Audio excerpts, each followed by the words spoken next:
Fondement du ministère de délivrance. Code de conduite. Cette exhortation s'adresse à nos chers leaders du mouvement de réveil chrétien, avec tout le respect et les honneurs dus à ces vaillants soldats du Christ et à leurs collaborateurs, qui apportent guérison et délivrance aux captifs des pièges de l'ennemi.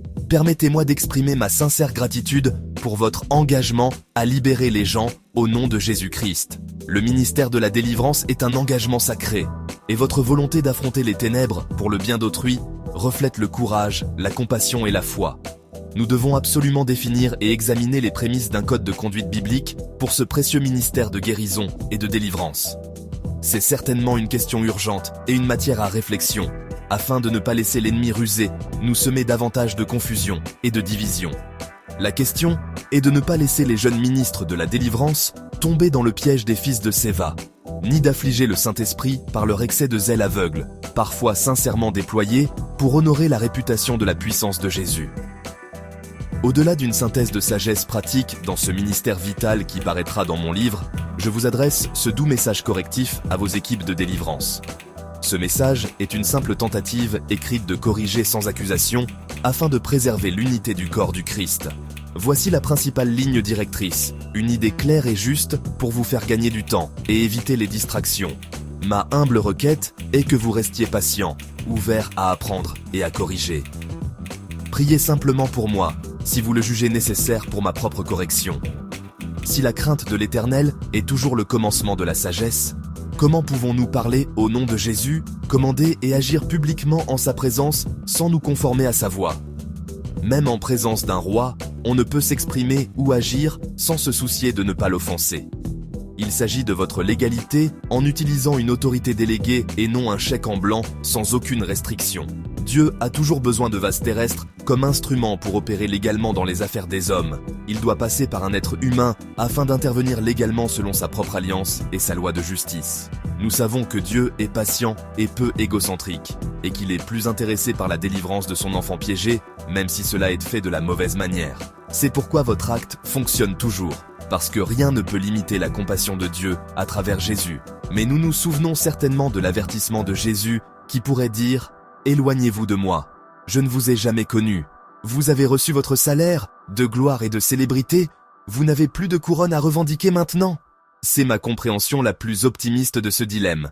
Ils ne perdront peut-être pas leur salut, mais pourquoi, par ignorance, perdre leur couronne après avoir lutté si durement? Puis-je partager avec vous une formulation claire et pédagogique que vous pouvez offrir aux ministres? En bref, la règle d'or est: la délivrance n'est pas l'exécution d'un jugement sur les démons, mais l'application de la victoire du Christ. Nous expulsons les démons, nous ne les punissons pas, même s'ils méritent certainement la punition. Ce n'est pas notre mandat. Le jugement appartient au Christ seul, au temps fixé. Le ministère de la délivrance est un dépôt sacré, et votre volonté d'affronter les ténèbres pour le bien des autres reflète le courage, la compassion et la foi. À mesure que nos ministères mûrissent, il est certainement utile de revoir les limites bibliques qui protègent à la fois ceux que nous servons et ceux qui exercent le ministère. Dans cet esprit, j'aimerais souligner avec douceur une distinction importante que l'Écriture fait entre la délivrance et le jugement. La Bible enseigne que, bien que les démons soient déjà condamnés, leur châtiment est réservé à un temps désigné. Matthieu 8, 29. Apocalypse 20. Même Jésus, pendant son ministère terrestre, n'a pas prématurément envoyé les esprits dans l'abîme, mais leur a simplement commandé de partir. Pour cette raison, l'Écriture montre constamment l'Église exerçant l'autorité d'expulser les démons, non de les punir. Le jugement, la sentence et la condamnation finale appartiennent au Christ seul. Jean 5, 22. Notre autorité est réelle, mais elle est aussi définie. Le langage impliquant des menaces, des punitions, ou l'envoi d'esprits dans l'abîme ou dans les temps de feu, bien que souvent bien intentionnés, dépasse simplement la juridiction biblique et brouille cette distinction. Le modèle apostolique que nous voyons dans les Actes est simple, calme et efficace. Au nom de Jésus-Christ, sors, maintenant. Ou bien, par l'autorité du sang de Jésus, je te commande de sortir, maintenant.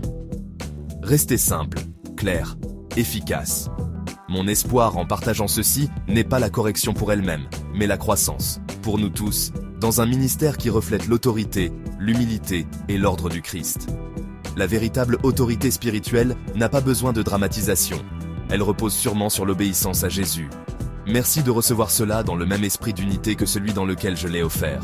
Que le Seigneur continue de fortifier votre ministère et d'approfondir sa fécondité. Avec respect et amour fraternel, Christelle Ray Kemel.